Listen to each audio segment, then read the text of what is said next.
Hello, welcome to the Tricky Talks podcast and our end of season review episode.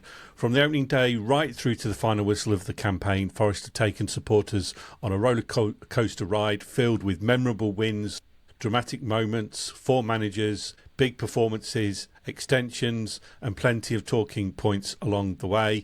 In today's end of season review, we'll be looking back at the highs, the lows and everything in between. We'll assess the team's overall performance, hand out our individual awards and take a look at what the summer might have in store at the City ground. So the whole gang are here for the final episode of our very first season. Chelsea, how are you? Yes, I'm good, thank you. I'm really excited about this pod.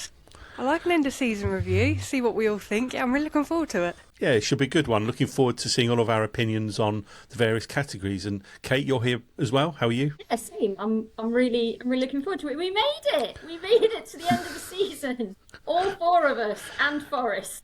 We did, and I'd like to talk about our favourite podcast memories at the end of the show to close off our first season, so we'll definitely cover that. And last but not least is Mollo. How are you? All good, thank you. Ready Excellent. For the summer. Right, we'll start off then. We'll go straight into it then with all of our individual awards, various categories, and we're going to start off with our best or favourite goal award. And Kate, you were complaining that somebody has nicked yours already, so would you like to kick us off and fill us in? Yeah, so I just saw actually as I was logging in the notification to say that this goal has won the Swizzles goal of the season. Love a bit of Swizzles. So my favourite goal has to be Morgan Gibbs-White at Man City, the amazing back heel Meg's goal, which I loved for so many reasons. I loved that he started it and finished it because he puts the ball to Dominguez, who sends it to Aina, who makes the run, who crosses it to Jesus, who gives it to Morgan, who does that amazing back heel. Meg's the defender, sends it past the keeper, and we all just went absolutely crazy. And I love that goal because of how clever it was, how skillful it was, but also because I genuinely think that game at Man City was a massive turning point in our season, and that goal just personifies it for me. So that was the easiest question you gave me to answer, Simon. Funnily enough, I went for the same goal, Kate, as you, actually. And for all of the above reasons, but also the fact that it was, in the whole scheme of things, a very important goal. And it was away at Manchester City, who were leading at the time. And it put us right back in the game, where we ultimately got a point that perhaps people didn't expect. So there were many reasons for not just the quality of the goal itself, but what it meant as well. So that was my goal of the season too. What was yours, Chelsea? Well, it was a toss-up between Hudson-Odoi's goal against Spurs at home, but I'm going to make it a hat-trick because I've actually put down as well the Gibbs-White goal, Man City away. Even the fact with the back heel, he crossed his legs to make himself totally unbalanced and he still managed to execute the goal like how he did. Yeah, I've made it a hat-trick, echo everything that you say, Kate and Mollo. So, yeah, that's my favourite goal. It was so easy for me. I was going through them all on YouTube and I was like, no. That's the one. That's the one for me. Okay, Mollo, tell us you're going to go a bit rogue here. Well, you said favourite goal, not best goal, so I've taken it with context. Yep. Mine was actually the second goal away at Midtjylland when Yatesy smashed it in from 20 yards with his left foot, and the sheer joy, explosion, being there with obviously my daughter and my youngest son managed to get that game in, and it was just, I don't know, a lot of my stuff's going to come from Europe this year, I guess, because the league season was utterly crap mostly, but yeah, I'm going for that one. As favourite, I didn't say best, but favourite goal. No, fair enough. That's what the category was, best or favourite. So continuing the best or favourite theme, we'll go back in reverse order this time. We'll start with a best home or favourite home game, Mollo. Slim pickings, and I think in the end, my favourite league game was Spurs when we beat them 3-0, and it had a bit of everything, but I think with hindsight we realise how bad Spurs were now, and we beat a bunch of cones, didn't we? So, cones. I'm going to say it was a toss-up between the semi-final home game with Villa, which obviously we celebrated with great joy, even though we knew we were only halfway there. But I'm actually going to go Porto home. It was such a big occasion, big game, big crowd. I know it was Sean Dyche's first game and a lot of bitterness towards the way it ended there, but forgetting all the politics of it, I really enjoyed that game. And I know it was 2 penalties, but I never for a minute saw us winning that game, let alone keeping a clean sheet and winning. So Porto home for me. Okay, Chelsea, your favourite home game that you saw? My favourite was Brentford at home. I mean, what a lovely day the 17th of August was. We were blissfully unaware of what season we would end up having. How lovely. They say ignorance is bliss, don't they? And it's a game that I keep comparing us to the whole season, because I know Forest can play like that. We were controlled, we were threatening, it was one-touch football, we were clinical, and it was one of the best games that I've seen Forest play. And I even remember saying on the podcast, if we make a performance like that, we're not going down. I mean, thank God we didn't, because I would have had to eat my words for that. But that is, by far my best game this season. I enjoyed it so much, and I know that that's how Forest can play. So, that's my favourite. And Kate, where are you going on this one? Well, I'm going for the victory against the Cones. That's what I'm going for. So again, I found this one quite easy because I just had such a good time that day. It was brilliant, absolutely brilliant. And I think, I know that there's the argument that Spurs were crap, but you That's can not only... an argument. You're dealing in facts. No, they were, and I'm not. But you can only be what's in front of you. And what I loved about it was that it was that complete team performance. You know, there were chances for Sangare, for Williams, for Jesus, and then Callum Hudson-Odoi scores 2 fantastic goals, and the second one was an absolute wonder goal from outside the box. It was a curler. It was that. Was it a cross? Was it a shot? Who cares? It was absolutely phenomenal. And, you know, again, Sangare's goal came from outside the box as well. They were absolute bangers. Just everything about that game. You know, I really, as we know, I'm not a fan of Spurs, so I always feel a bit uncomfortable when we play them. And there was still a little bit of the whole, you know, Morgan Gibbs-White, Marinakis, he hates the Tottenham, all of that going on as well in the background. We didn't know that we were going to be in a relegation battle with them really at that point, although I suppose the signs were there. And it was just, I loved it. I had a great time that day. So for me, victory against the Cones. I think you had a great time, Kate, because you were sat next to me for that game. I think. Actually, can I change my answer? Yes. But you've been reading my notes because that was my game that I'd put down as well, Kate. And the reason for thinking it, you're right. There have only been a handful worthy of any choice here, and that one I went for because at the time, you've already mentioned it, Kate. We didn't think we would be in a relegation dogfight, but we didn't think Spurs would necessarily be in one either. As it turned out, they were, but we didn't know that at the time. So as far as I was concerned, we were beating the Europa League champions 3-0 at home, and arguably what a lot of people regard as a top 6 club, although one could argue against that right now, but at the time we hammered them 3-0. Sangare's goal in particular was one that sticks in the memory for me. I went for that same game. So what was your favourite away game or best away game, Kate? We'll go back round the other way, and I have mine written down. Please don't make it 3 out of 3 for the same as me. I mean, no guarantees, Simon. So now this one was so much harder because there have been some mega moments in terms of away days this season. The European ones, like, incredible, you know, there's the obvious ones, the Liverpools, the Chelsea, the Sun, all of those, just Brentford even, just some absolutely brilliant away days. I've had so much fun on the road this season, but I have gone for Midtjylland away, Simon, so I don't know if that's going to be the same as you. Hey! No. Because for me, that game personifies our season. So it started with my rant about Pereira and his team choices and his tiredness and his too many fixtures. And then we saw the team news and I went absolutely... Well, I think Mollo saw me. I went mental. I was like, well, I might as well just go home now. So I went straight back into rant mode. And I just felt like, it's all going to be over. And then the team come out and it starts with Yates nearly scoring that one, that I think he hit the bar, didn't he?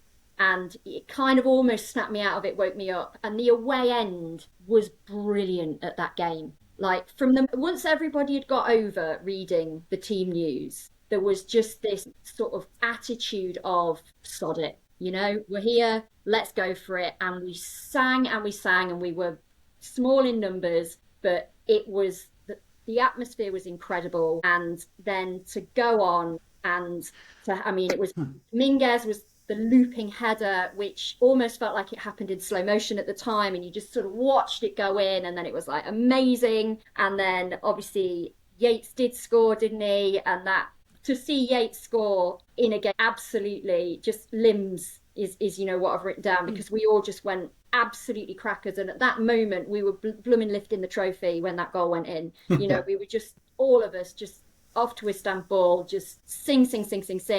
And then they bring it back and your heart goes down again and you think, oh my God, I can't believe this is going to happen. And then there was just that penalty shootout of the likes that you've just never seen before.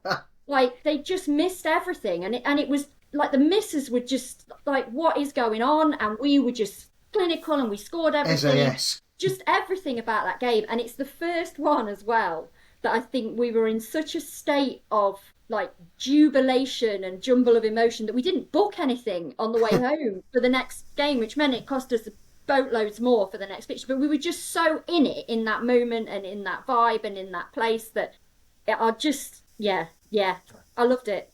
Good choice. My favourite away game was when we went to Stamford Bridge and beat the world champions 3-1 in their own backyard, because it was the world champions. Yes, I know they were on a bad run at the time and they didn't exactly end the season in any glory, but nevertheless, it was still an impressive place to go and pretty much dismantle them. I mean, I thought Spurs, and the other Spurs game was on my shortlist as well, but this one kind of topped it off because they were the world champions and we absolutely dismantled them that day. So that's why I went for that particular game. And Chelsea, what about yours? I was torn between Liverpool away, we won 3-0, but then I would have to say overall, like the whole context of everything would have to be when we beat Sunderland 5-0. It wasn't just the fact that we scored 5 like we did. We went to that game after a 4-1 win against Burnley, and it was part of our huge turning point. Pereira hadn't long been in. We just, part of me was like, oh, okay, well, it was Burnley. Maybe it was like a fluke win. Maybe that was just our win and we're just going to go back to the same old ways. But then it was a 5-0 win away. Chris Wood came back and he scored. That was his first goal back. We scored 3 goals in under 34 minutes. It was a comfortable game to watch. Hutchinson was pinging in crosses, continuously. And it wasn't, I know the first one was an own goal, but when you look at it, like Gibbs-White scored, then Wood scored, Anderson, it just showed that we weren't relying on one person. Like, our whole squad can score and we can make stuff happen. And it just was a great game to watch. And it was one of them where I thought, okay, so goal difference is a lot less, then we might need that at the end of the season. And it just felt like we were growing safer in that moment for me. So even the emotion behind the game, and just how we performed, the result, all of it. That's my favourite away game. Yep, good choice. What about yours, Milo? Where are you going on this one? My shortlist reads Liverpool, Midtjylland, Chelsea, Sunderland. So I'm going to go with my other one that's on the list, Fenerbahce, for a football experience that you have to have been there to understand. Like nothing, I'm an old man, I've been going for many years, and I've never experienced anything like it. Regardless of everything that went before and the coaches and all that, the atmosphere in that stadium from an hour before kickoff, even when we were 3-0 up, was incredible. Like nothing I've ever experienced. And as I say, I've experienced quite a lot as an old man in football. I can't even compare it because I've never seen anything. It had peak City Ground days of back in the day, our promotion season. It had Millwall away in the 80s vibes about it in some ways. It had everything and it was absolutely insane. And then we absolutely battered them with another contender for goal of the season, obviously with Murillo. It was absolutely incredible, and I think as an all-round football experience, I think I'm probably going to give it that one as a just above all those others you guys have mentioned. You forgot to mention one thing, Simon. We did dismantle Chelsea with our reserve team. Yeah, that's quite true, actually, yes. Right. Yeah, I'm going for Fenerbahce. Okay, good choice. Right, we'll combine the next two, Molo. Best and worst away grounds, please. For context, I took the game out of the equation because obviously places like, I've pretty much dropped the European teams out of it as well because they're different vibes, aren't they, over there? It's not fair. In terms of the Premier League, I'm going all-round experience, view and everything else. Best, even though we got battered, Everton.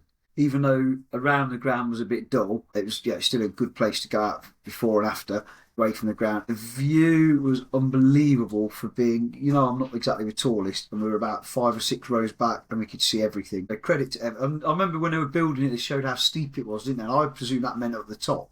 It was like it all the way down. So credit where it's due, Everton. Worst, I'm going to go for, again, all-round experience, Leeds United, because lots of reasons. It gets mentioned a lot, but vitriol, not just inside the ground. When a guy can walk up to Des and shout scab in his face like the most ordinary, not gentle, you know what I mean, ordinary football-going supporter you could imagine, just walking back to his car, after they'd won as well. It says everything about them. I won't go into any detail about the things that were said to my daughter by one of their supporters, who then hid behind an ineffective steward who wouldn't do anything about it. And I love Needle. Don't get me wrong, but I just cannot stand them. And their ground is old and crap. The stuff behind the stand, in terms of if you can call it a concourse, is borderline. I wouldn't say dangerous, because obviously Forest fans aren't like that. We look after each other most of the time, but it was cramped and dingy and horrible. It was pointless trying to get anything at half time unless you were there about 20 minutes before half time. The whole ground, and I understand they're going to develop it and understand why, but it makes the Peter Taylor stand in our ground look high tech and amazing. It was garbage. So I'm going to go Leeds, and not just because of results, because there was plenty of contenders for that. For the worst. Okay, go circulate back to you, Kate, because I know you've been to the majority of games this season, both home and away. Would you like to share your best and worst away grounds, please? Yeah, so I kind of let a lot of things contribute to this. So I kind of had the TripAdvisor thing in terms of, accessibility and facilities, and toilets always important, especially ladies. But for me, the best ground that I've gone for was Sunderland for those reasons. So it was very accessible. I really enjoyed it. There was no nasty. Walked in, we walked out with Sunderland fans. The vibe was great. The atmosphere was good. The concourse were, I like old. It's kind of got that mix, hasn't it? Because it's not an old ground, because actually they've not been there that long. But it isn't the new ground soulless bowl either. So it's kind of got a really nice balance to it in terms of facilities and view and all of that. So I'd never been before, and there aren't loads of those left in the Premier League. So that was a treat for me as well. And so, yeah, I ummed and ahed about this one, but I went Sunderland for my best away ground. And again, I ummed and ahed about the worst one, because there's lots of contributing factors. I will not miss going to West Ham. Awful ground. Well, it is, isn't it? It just is. It's an awful ground in terms of football. But I went for Bournemouth in the end, which for all of those reasons, again, it was a bit of a pain to get to. The facilities weren't great. Like, when you're standing in it, it is just like being in a shed. Ilkeston Town. Yeah, it just isn't great, and we never win there. Ever. It's a bloody long way. And yeah, I had to go with Bournemouth. Not a fan. Still fair enough. Right. I mean, for me, it's been a different season for me and Danny. Of course, I've managed to get to a few away games in the London area, thanks to you guys. So I appreciate that, of course, as always. But for me, the best one was Spurs. I've been there, not in terms of fans or the opposition team, but the stadium as a whole. I really liked it. Milo, I've been there before for the NFL games. It's the best NFL ground in the world, but it's a rubbish football ground. I do have kind of an affinity for it from an NFL perspective, so I do like it, have to admit. The worst one, though, you mentioned it, Kate, West Ham. I know for a football, it's not a football stadium by any means. It's a soulless bowl. I know West Ham fans don't even like it themselves, so if they don't like it, how can they expect visiting supporters to like it either? You're just so far away from the pitch, and the way the upper tier and the lower tier are so far apart from each other is just an awful design, really. Don't you think as well? Also, the walk up to it is so good. and then you get in and it's so bad. Walking up to an Olympic stadium looks quite good, doesn't it? Do you follow what I mean there? Yeah, that's the thing. It's the legacy of the stadium and what was hosted there, and that's the appeal. But you're right. Once you get inside, it's still got that feeling of an Olympic athletics stadium, hasn't it? Even though there is no track anymore. So disappointing, but we won't miss that one. Right. And Chelsea, would you like to offer an opinion on best and worst away grounds? I haven't been to them, Simon, so I can't comment, I'm afraid. Can't get a ticket. So I know I can't get a ticket. I can't go. So yeah, I'll agree with Kate and Molo and Simon. I'll agree. Okay. I'll agree with you all. Well, take us on the next one for most improved player then, Chelsea. Who have you gone for most improved? Well, obviously, I'm trying to compare from like last season to this season. That's what I'm trying to get my head around. So I'm gonna go with Molo might disown me because that's his favourite player of all time ever in the world. I'm going to go with Sangari. Sorry, Molo. No. Huh? No. Sorry. I've got to remember, like you said, you've got to compare to the previous couple of seasons without a shadow of a doubt. Yeah, and I agree with what your argument is, 100%. Yeah, and I was looking at like he was ever present when he's fit. Last season, when you look at him, you know, he got a lot of stick because of how he was performing. You know, he wasn't going in for those challenges. I know he had injuries and illnesses and that, and I'm not taking that away from him. But you could just tell he didn't know where he was fitting in the squad, and it was very, you know, clear on the pitch that he felt that way. But this season as well, I've noticed like the improvement on him. He's a lot more instrumental in games. He's a lot more controlled. He looks comfortable on the ball, and he just looked like he fit in the squad more. I was looking at his stats. He had 2 goals, 2 assists. I know he's more of a holding midfielder, but I do have, you know, confidence in him, and I do love how he works with Anderson as well. But yeah, I like Sangari this season. I'm really, you know, chuffed with just how he's performed and how he's grown as an individual. I thought you were going to say he works well with the referee, Chelsea, because he does do that on occasions, doesn't he? As we've pointed out in the past. You can't unsee it. You can't unsee it now. Brentford on, Molo. That's it. He's from Brentford away onwards. I saw nothing else for the rest of the season from Sangare. That was it. Like when you see it, you can't unsee it. Yeah. So, but I kind of thought to myself along your lines, Chelsea, like, comparing season on season, how would you go about doing that? And of course, you can't do that for the bucket loads of new signings that have come in, because that reduces your pool of players that I felt I could select from in terms of looking at most improved. So I actually looked at it in season and thought to myself, okay, well, who started off not so great but grew into the team, grew into their role, and by the end of the season were making some really good contributions. And that's the way I looked at this, and I gave it to Giacunia, because I think back to the Wrexham game where Deitch came out and slagged off pretty much everybody who played that night, and Giacunia was in the team that night, and he didn't exactly cover himself in glory. And I do remember the WhatsApp groups. We kicked off, didn't we? So I wouldn't be surprised if Giacunia doesn't play again, sort of thing. But he did, and he came in and he did really well. And by the end of the season, we were talking about him being ahead of Morato in the pecking order. So for me, that's where I looked at most improved player, and I gave it to Giacunia. So what about you, Kate? Who's your most improved? This one quite difficult. Quite a difficult one to answer, isn't it? But I landed in the end on Dominguez, because I feel like Dominguez this season has come into the conversation a lot more. He's shown us a lot more about not just who he is, but who he could be. And I still don't think we're there with him yet in terms of how good he could be. I don't even know if we're quite playing him where we should be all the time at the moment, but that's just been the nature of our season. And I think you've gone from not really, well, maybe this is just me. I always talk about the players that I notice. He's gone from being a player that I didn't really notice a lot, and actually he played more than I'd realised in previous seasons as well, to this season, knowing that I'm getting somebody that's going to come on and work hard and make a difference. And he's had some great moments this season. You've already mentioned one of them in that goal at Midtjylland, which was a fantastic goal. And I just think, again, he's another one of those that in a really tough season hasn't caused me moments of anxiety or worry, really. I trust him, and I think he's on the rise. So I feel that's why I landed on Dominguez for that one.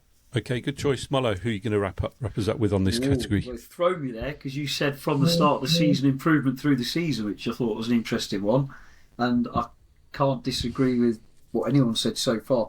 I'm going to shock you because I've looked at previous seasons. Most improved for me, he was a 1 out of 10 at best, and maybe a 2 out of 10 in previous 2 years. And he's got himself up to about a 6 out of 10 maybe overall, with some very good games along the way. So I'm actually going to go for Ibrahim Sangare as our most improved.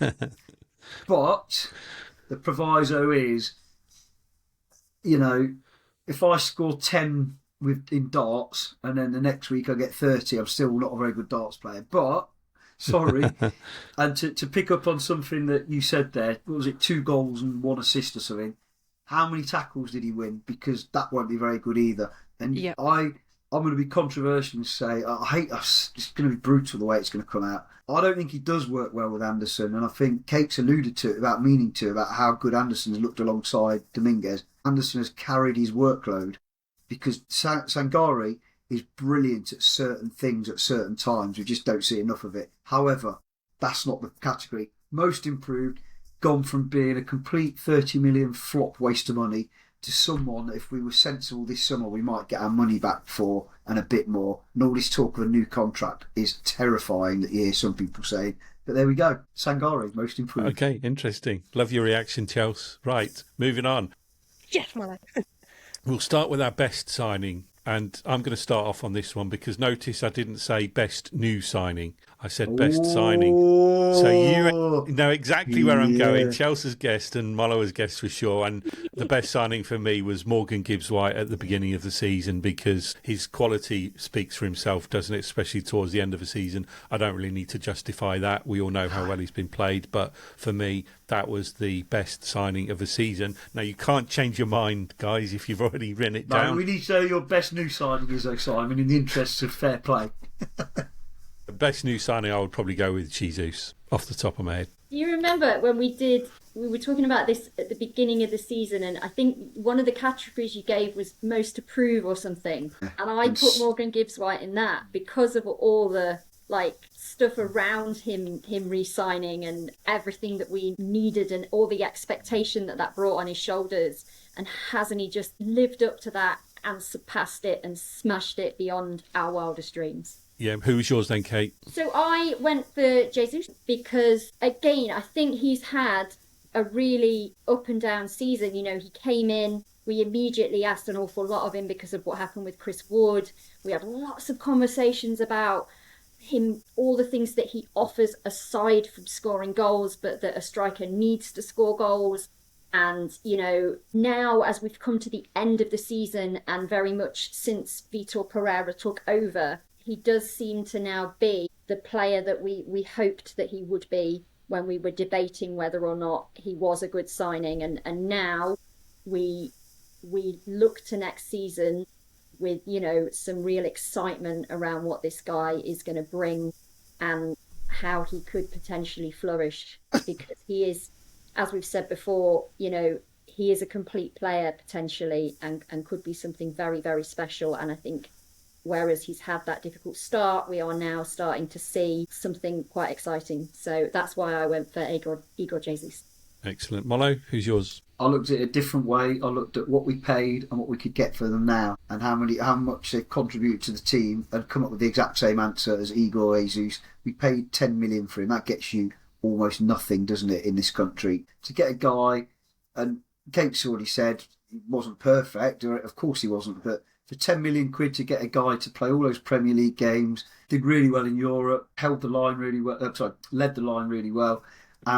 Just as importantly, he actually relatively quickly settled into English football, considering where he came from. So, yeah, 100% agree. And there's more to come, definitely. I won't go so far as to say we've got a £70 million player or anything like that at this stage, but he's still quite young, he's still learning. Definitely our best signing without much competition. Sorry, best new signing. Yeah. Okay, Chelsea, who's yours, please? Well, in my notes, Simon, I put, can I say Gibbs-White for not going to Spurs and signing a new contract, or is that cheating? I had got that written down in my notes. So I will say best signing, obviously, Gibbs-White, because guy is an he's just a phenomenal footballer. But I will go best new signing as well. I am going to make it 4 for the new signing of Jesus. I think he took a little bit to settle in, to just kind of get his mark and just to see like where he fits in. But I think things really started to click for him with the Premier League after he was just starting in the Europa. I looked at his stats in the Premier League: 6 goals, 4 assists. The Europa, 7 goals, 1 assist. He's really hard working. You can tell he is such a team player. And okay, what Molo said, the price that we paid for him and what he's actually delivering to the squad is fantastic. And we've got to thank him for that. So he would definitely be my best new signing. Yeah, great minds and all of that, Chelsea. Great minds. Oh yes. Right, the next couple of categories we'll do really quickly because we need to catch up on time a little bit. So, and they're not the most glamorous of categories.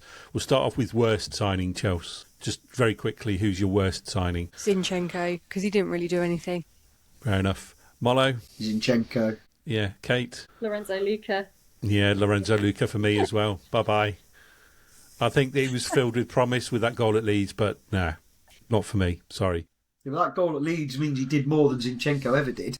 Yeah, true. Most disappointing player, again, it's not the most glamorous. We don't want to say anything too bad, but Chelsea, most disappointing player for you? Douglas Luiz didn't live up to expectations. So yeah, you know what? He didn't even cross my mind, Chelsea. Same. That's how much of an impression he made, I think. But that speaks volumes. yeah, I'm going to go for Callum Hudson-Odoi. I thought he was disappointing this season. I expected more from him, and to be honest, and Molo, you look shocked. I think he offers the team so much more than just the goals and assists, which he's also got. The way he held on to the ball when we need him to. But anyway, it's a game of opinions. It is. I didn't say he was a bad player. I said for me, he was the most disappointing because Yeah, I I expected get that. more. So who's yours? Haha. Sangare, based on the Brentford performance.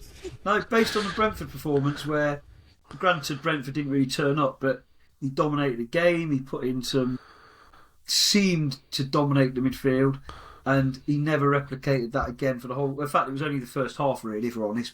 He only replicated it once in the whole of the rest of the season. That was when Tottenham didn't turn up either. I think he's a very, very good player when he's given space to play, but you don't get that in the Premier League, so a lot of the time he struggles. I like it. He's your most improved player, but he's also your most disappointing. God knows what you thought of him at the beginning of the season. It was that 1 and 2 out of 10, wasn't it? Nobody would argue with that, though, would they? No. They watched him play in the first 2 years.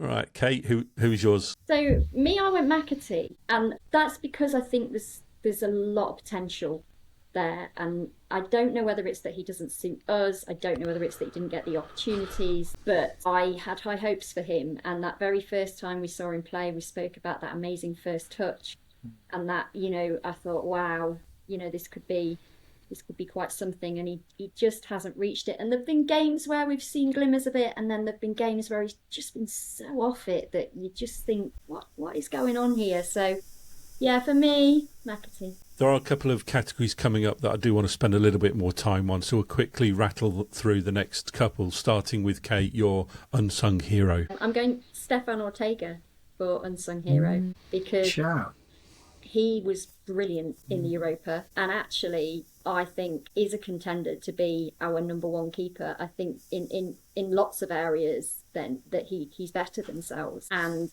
I wasn't expecting that necessarily. And I don't think he did anything wrong, and yet I don't think he was ever really in that conversation to become the number one keeper. So that for me, unsung hero is Stefan Ortega. I hope we keep him. Yeah, good one. Molo, your unsung hero. It's Sangare, isn't it? No, it's verging on that. Sound like a bullion. For me, I'm saying unsung hero, but I'm sort of getting a feeling a lot more people appreciate him now than they ever did. But I'm going Dominguez because he seems to be the first person dropped when we need to change anything. And I've never particularly heard him complain. And then when he's back in the side, you can say the same for Yates to some extent, but when he's back in the side, he does a great job. And I just think that good run we had towards the end of the season coincided with him playing alongside. I think he got the best out of Anderson and gave him to do what he does going forward, as well as the amazing stuff he does in that midfield. But he didn't start the last couple of games, I don't think, if I remember rightly. So for me, Dominguez. Yeah, I'm going to go Dominguez as well for all of those reasons. Chelsea, who are you going for? Boys v girls, I'm going with Ortega. With Forest, we always seem to have this amazing keeper and then one with unsafe hands and rubbish with their feet. That's what it seems to always be with Forest. And then Ortega came in and it's like, wow, now we've got 2 pairs of safe hands. He's great under pressure and done absolutely phenomenal in the Europa. But, you know, he breeds confidence in the defence because we were more exposed without Milenkovic and Murillo when they were resting. So, yeah, I just think he's just been our unsung hero. We haven't actually signed him though, have we? He's not our player anymore, is he? Well, he was a loan signing, wasn't he? Yeah. To the end of the season. I'd be mad not to sign him. I know. Depends whether he wants, how much guarantee there is of first team football given the reduced fixture list now for next season. So Kate's that would say a alluded to lot. it though, in that he's good enough to challenge. He's clearly not just a number 2 in the way others have been. He's good enough to challenge and, you know, a bit like the Hans Seegers, Steve Sutton situation years ago. But anyway. Okay, moving on. The next category I want to go to is the young player of the season, Chelsea. Who have you got down for young player of the season? Anderson. That's my young player of the season. Without a doubt. I'm not going to go too much into it because I've got to plead a case. You so have. I will go later. Park that one then. And Kate, who's your young player of the season? Anderson. It's Anderson. He's 20, there's 23. Quite difficult because some of them were older than I thought, and I don't know quite how young you have to be. Yeah, Well, you're right. FA rules, it's under 21, isn't it? In the is PFA. it? So I stuck to that. PFA sorry. kind of player. That's fine. Yeah, who was yours then, Molo? So what? There's only one, isn't there, really? And that was Zach Abbott, who didn't establish himself, but never really let us down. Showed development, shows he's got he's going to make it as a professional footballer. We don't know what level yet. And he's the only one I could think of that was qualified. Yes. Clearly Anderson's our best young player, but he wasn't nominated in the PFA because of that, because he's 23, is it, or 22? Yeah. Sorry, Yeah. Kate. Did you want to add Sorry. something for Anderson there? Well, no. What my original answer was Amari Hutchinson, but I don't know how old he is either. Well, Too if it's old. any consolation, I went for him. Yeah. So I don't know just how get old he the is. sense he was young. I don't know how old he is, but you know, you get that sense of him 2 being years ago he played for England under the 21s, didn't he, with Anderson? Yeah, true. So But it's a matter He's of opinion. 22. Yeah, that's young enough. Right, so we are going to go through for our very final award. The biggest award is our Tricky Talks podcast Player of the Season award, based on all of our man of the match votes throughout the whole of the season, totaled up and collated. I'll just, before you guys have your... missed out most surprising. Sorry, no, Simon, come on. go on then, quickly then. Most surprising player. I misread my list. Go on then, quickly. I read it differently to you, and I put Dylan Bakwa versus Chelsea. That was incredible. Yeah, true. Yeah, In a go on, positive Kate. way. But Taiwo, just because you thought he was done. You thought he was done and out. And even when he first started coming back, like, you weren't sure whether he should be. And actually, he'd been bloody brilliant. Yeah, what did you go for, Chelsea, on this one? Hutchinson, 35 million, absolutely not worth 35 million. As I always say, but now I've ate my words. So yeah, Hutchinson. Yeah, I went for Morato on mine because, again, you go back to that Wrexham game where you think about how he was a part of that team and didn't play very well, and we were all saying that was him done, but he came through in the end and was playing quite reasonably well at the end of the season, I thought. So that was my surprise. I didn't expect him to step up like he did, and of course it culminated him in being nominated for the Europa League team of the season, as we discussed last week. So that was my surprise of the surprising player of the season. Anyway, should we go back to the man of the match votes? Yes. Yeah, I just want to talk you through some of the votes that were collated before we get into the top three. So the aforementioned Morato only got 1 vote all season for man of the match, as did Chris Wood. He only got 1 vote all season. Obviously, he was injured for a lot of that. Some other highlights: Ortega, you like, Kate, he got 10 votes, which was more than Matt Sells, who only got 9 over the course of the season. Wow. See? Your old favourite Molo Sangari got 6, and my most disappointing player Hudson-Odoi only got 5 throughout the whole season. Oh, you've been using the stats to your advantage. And I didn't actually. I didn't. And there's some other highlights very quickly. Dominguez got 6. Jair Cunha got 2. And Lorenzo Luca got 3, would you believe? So All that in must one surely have game. been in one game, yeah. But that leaves us to our top three. And Kate, you're going to plead the case for Nico Williams, why he should get our player of the season before I reveal the final scores. Just very quickly, couple of minutes. Okay. Nico Williams is our Mr. Consistent, and in a season that has been anything but consistent, that has been stop-start, reset. Can't believe this is happening. He has maintained that consistency throughout, which is quite impressive in itself under 4 different managers and that intense amount of pressure.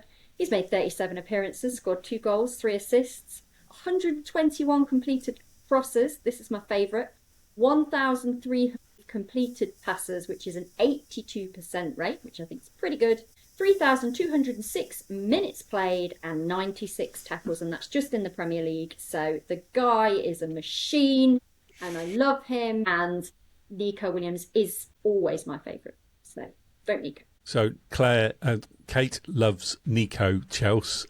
You love Anderson. Yeah, I So do. tell the group and the listeners why Anderson should be player of the season for us. The fact that I'm even pleading his case, football does the talking and speaks absolutely volumes on the pitch. His energy, his maturity, his technicality, he just knows when to take his foot off the gas. He knows when to go for it. He knows that line not to cross when he tackles. He's clinical. His levels of football are just increasing every single time. Not only is he a member of the Forest squad, he is also a member of the England squad. He's, as a midfielder, he's everything you want from it. He's defending when needed. He's attacking when required. I know we bought him for 35 million, but really it was closer to 15 million when you look at the deal with Newcastle with Lacademos. And when you look at it, a £15 million player really can play the way that he does. And lastly, I just want to say, out of everything that he was going on with his personal life, he still maintained that professionalism. He still came out. He still played to the level that he was.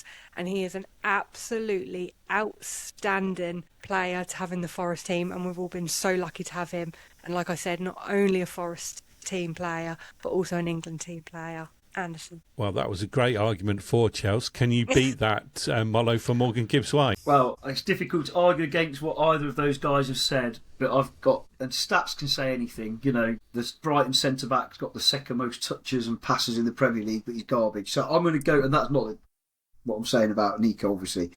But one stat you can't argue with is 15 goals in 37 Premier League games. You just can't argue with that.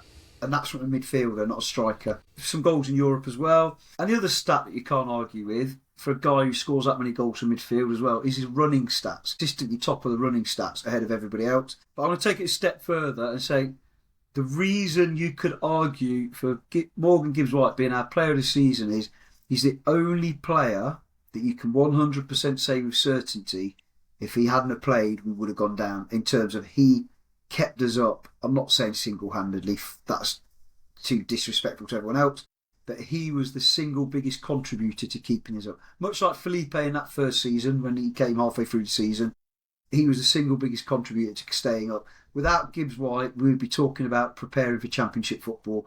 We can't say that about any other player for sure. Good argument. 3 very good arguments there. Who's going to win? Shall I reveal the final result? I think I know who's going to win. So in third place, with 16 votes over the course of a whole season, was Elliot Anderson. And in second place received 19 man of the match votes, and the winner received 30 man of the match votes.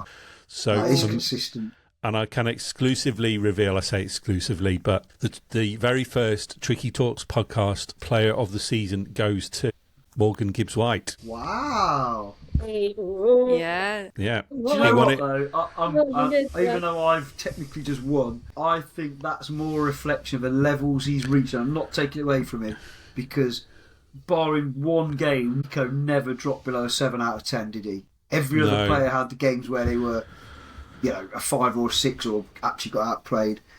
But Morgan, he reached 10 out of 10 level quite consistently towards the end, didn't he? He did, and that's where he won it, actually, because him and Nico, and to a certain extent Anderson, were pretty much neck and neck all the way through the season until the very end, when Gibbs-White pulled away quite significantly. So if it wasn't for those last bunches of games, it would have been a lot closer. And would have been relegated.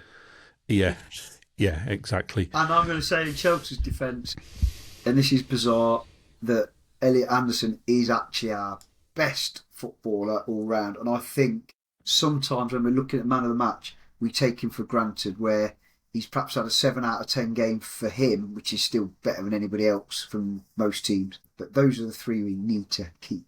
Yeah, that's for another day, isn't it? Conversation Sorry, around who is Forest's best player. But overall grade this season, Chelsea, what would you give Forest as their overall grade? And I'm not talking current GCSE type grade 1 to 9. I'm talking good old-fashioned A to F grades, or including a U if you fancy. And is this giving them league or is this whole season? Just the whole season. Right. The whole season, right. A to U.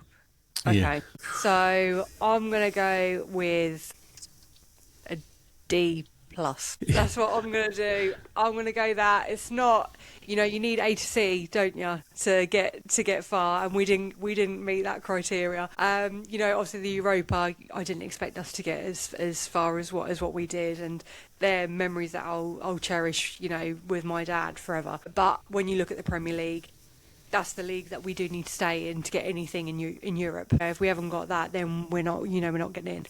And when you look at that, it wasn't. There was times where it was an embarrassment, wasn't it, with the managers and everything. It really was, and I know we were the laughing stock. How many times I kept seeing Mr. Bean and Mr. Blobby come up, going, "Oh, is this Forest's next manager?"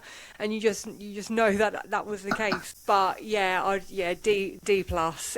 I really hope next season is going to be a lot better than the one that we just had in the Premier League.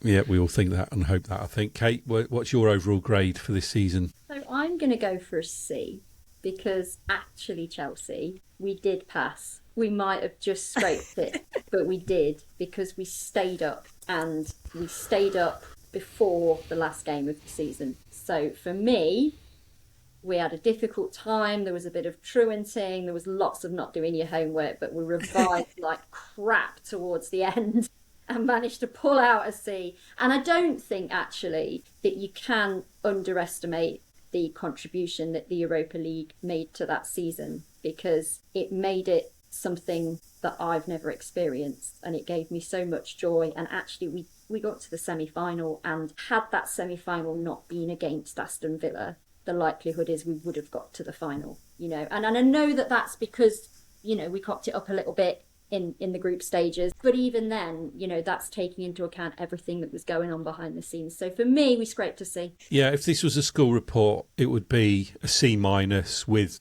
in red pen, could do better on it, because I think it didn't go according to plan. The league, everybody expected the team to perform a lot better, and it was quite poor, in fact, even though they finished off reasonably well and was kind of European level type form in the league at the end of the season. But the fast at the beginning of the season and the Ange era just killed us, I think. However, that was offset by a good European campaign. I think had people offered a European semi-final at the start of it, a lot of people would have taken that. I'm not saying everybody, because some people would prefer to have gone on to win it, of course. Well, we all would have done, but had you been offered it, a lot of people would have taken that, considering how poorly they started off that European campaign, of course. So I think overall one offsets the other, and it's C minus, could do better, I think. And Mollo, leave the final grade to you. I took my Forest glasses off, and we're borderline, DE borderline. We're in 4 competitions, and we were almost abject failures in 3 of them. Our school report is like that one kids bring home, maybe when I was a kid sometimes, where English, maths and science you failed. Oh, but my PE, music and art grade was good. That's not me, clearly. I can't draw for toffee. We were garbage in the league. We escaped by the skin of our teeth thanks to a superhuman effort towards the end. We were garbage in the FA Cup. We were garbage in the League Cup. And we were garbage at times against poor opposition in Europe. Let's never forget Braga and co. So as an overall season, and I've loved the memories we've made, in particularly some of the away games and particularly in Europe, it's a DE borderline. That could do better is being very generous, should do better. We're that kid at the back of the class that does no work, never does the homework, never does any revision, and scrapes through school without getting moved down to the bottom set, but then ends up with rubbish GCSE grades or A-level grades or whatever at the end of it. We were that kid this year, with all the talent in the world, and not much achievement. Okay, good enough assessment there, I think. So we're going to look forward to next season briefly. And Kate, you and I are going to talk about next season and why there are reasons for hope. And Mollo and Chelsea are going to look forward to next season, why there are reasons for despair. Oh. So you two guys drew the short straw, unfortunately. Do you want to? So we'll start with you because I want to end the pod on a positive note, of course. Yeah. So why, Mollo, talk to us why there are reasons for despair for next season. One word: if we lose Anderson, because if rumours are to be believed, and I don't believe them until they're on the dotted line, sign on the dotted line. If we lose Anderson, that is a massive hole in our midfield. Who we haven't got anyone in our armoury right now to replace it. I think if we get key injuries again in key positions, we could be in a lot of trouble because obviously it depends on who we sign with the money we'd get for Anderson, but that's a huge hole in midfield. There are no strikers out there. Let's be clear about that. People say we need a new striker. There just aren't strikers out there.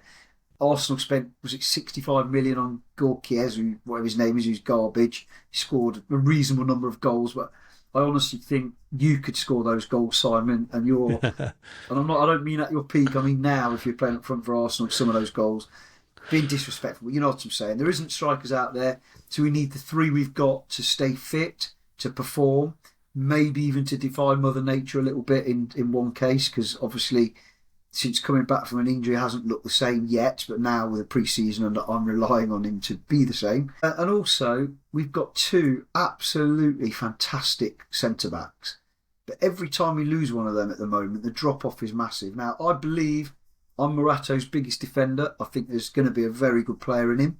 I think Jair Cunha has phenomenal talent, but they're not there yet. The drop-off is huge compared to Milenkovic and Morelos. I don't genuinely believe it'll be a season of despair, but if I'm arguing the case, it's the Anderson factor, whatever happens there. Chelsea, can you add to that? Any more reasons for despair? And the ground hasn't been done. I agree with Mollo in terms of the fact that I don't think it will be a season of despair. But, like, as we are pleading the case, we drew the short straw, Mollo.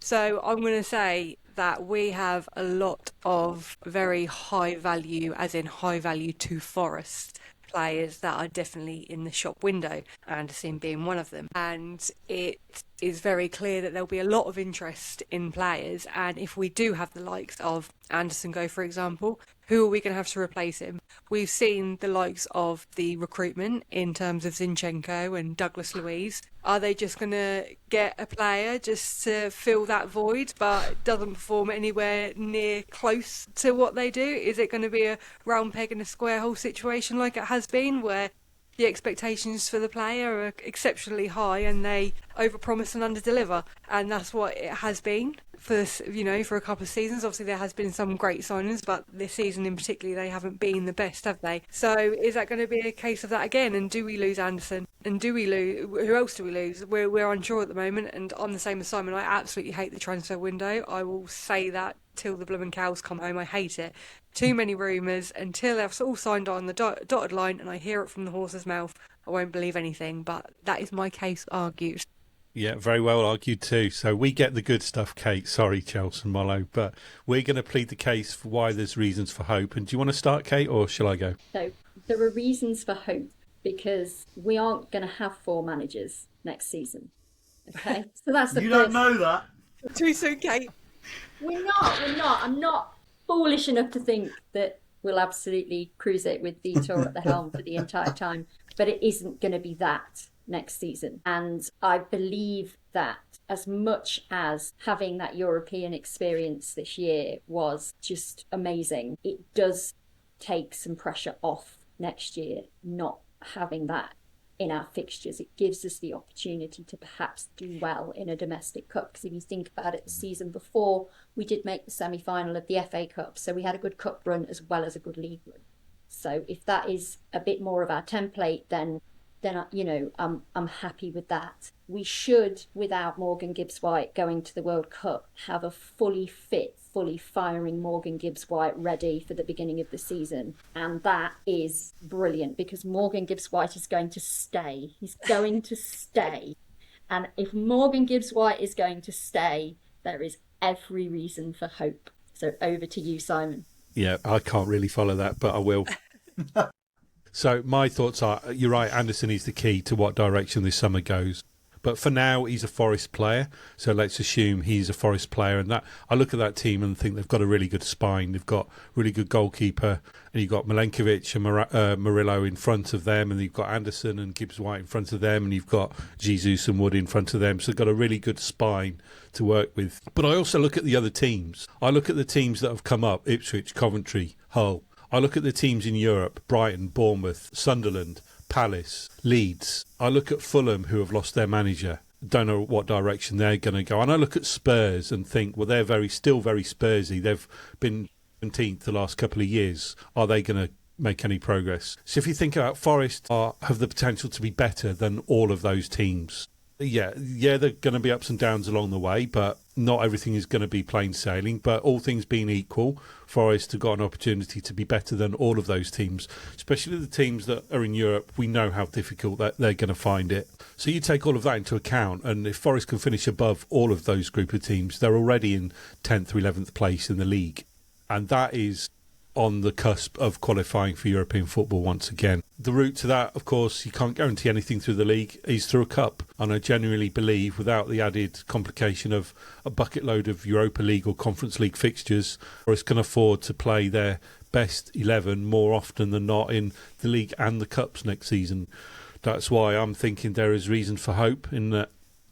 I said at the beginning of the season, progress for me would be a cup win. We've lost 3 semi-finals in 3 years now. The next step is to win a cup and get that monkey off our back, if you like, win a semi-final, get to a final and bring a trophy back to the City Ground, because that for me is what we should be aiming for. So that's why I think there are reasons for hope next season. Right, that's it. That's all of our awards now completed. I hope everybody enjoyed it. We're going to finish off though with some of our favourite Tricky Talks podcast memories from season 1. And Chelsea, we'll start with you. It's been a great season. I've thoroughly enjoyed it personally. But what are your favourite memories from the podcast? For this season, well, I did think I absolutely loved Molo's statement. I looked back at that clip. It was when he said, and I would like to apologise. He went like quite serious. He's like, I would just like to apologise to the people in the 2 rows in front of me for whom I landed on.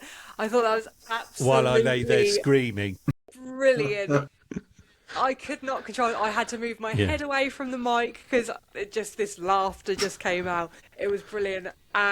But one of my favourites as well would have to be Willy Bolly's extension. Every time I think about that, it just makes me giggle. Every time I hear his name or his face comes up, I just think about Willy Bolly's extension. So, yeah, it's quite in my brain quite a lot apparently now. So, yeah. That was one of our very first episodes. I think it was before Kate actually joined, wasn't it? You missed that one, but I do remember you were absolutely killing yourselves laughing at that. It was the one I watched after you guys asked me to do it. Right. Okay, which in itself is one of my best Tricky Talks moments. So I was like, I'm going to watch some of the stuff that they've done, and that was the first one that I hit on, and I was like, I'm in. Yeah. So what were your... Oh, God. Yeah. Anything else you want to add, Chelsea? No, sorry, go ahead. Go on, Kate. What were your memories? Favourite memories? I think I've probably got... Am I allowed to? Yeah, you can have as many as you want. Yeah, as many as you want. I have to go with little Georgia and her selfie with Ange and how that came about with me, because I sit really close to her mum, and then I saw it, and then obviously we posted it, and it went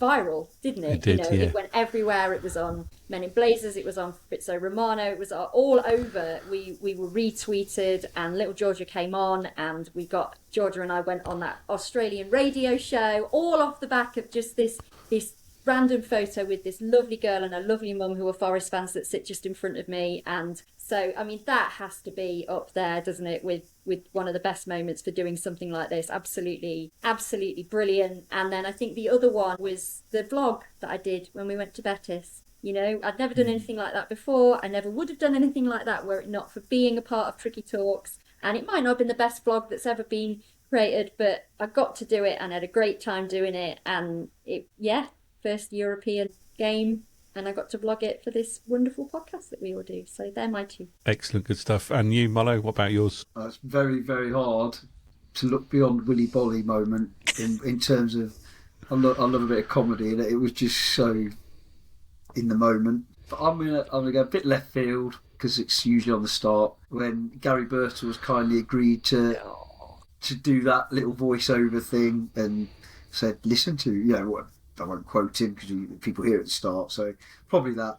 And then also, I spent the whole of this season thinking of Alan Hansen saying, "You never win anything with kids," alongside Kate saying after the Brentford game, "Well, one thing's for sure, we're not being relegated or going to get relegated." I was like, oh, I was terrified it was going to be an Alan Hansen moment, but thank goodness, with a game or two to spare, it wasn't. So, but I think I've learnt a lot what not to say and when not to celebrate in public eye officially.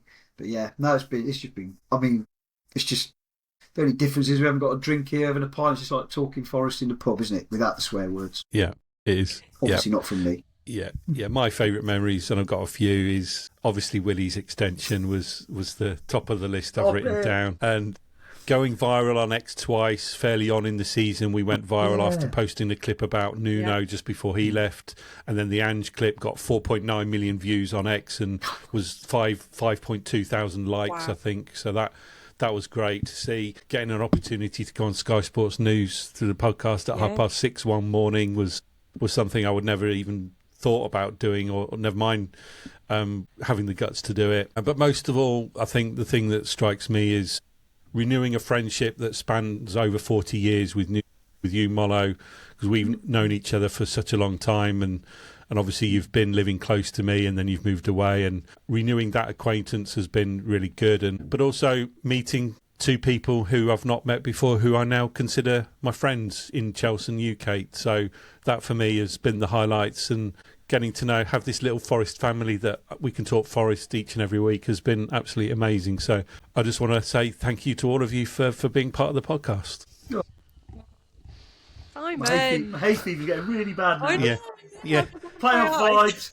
Yeah, I was going to say, Chelsea, you look like you got something in your eye. But... I know, I do. God, Simon, I didn't expect that. Good job, I've got no heart. But any other business then before we draw to a close? Anything from anybody? Just I'm just going to echo what you said, Simon. Huge thank you to you all. I do consider you all as friends and very much a Forest family. And just thank you for this year, and just love you all. Thank you. Oh. I know, roll on Ipswich away. We better win that one now. Podcast. Yeah. Oh, I can't wait for absolutely. That. So fixtures are out Friday the 19th of June, so we'll have a podcast that looks at the fixture list, I'm sure, in a little bit more detail. But anything from Molo before we finish off? No, all good. Very cool. Emotional. I don't do emotion outside of football.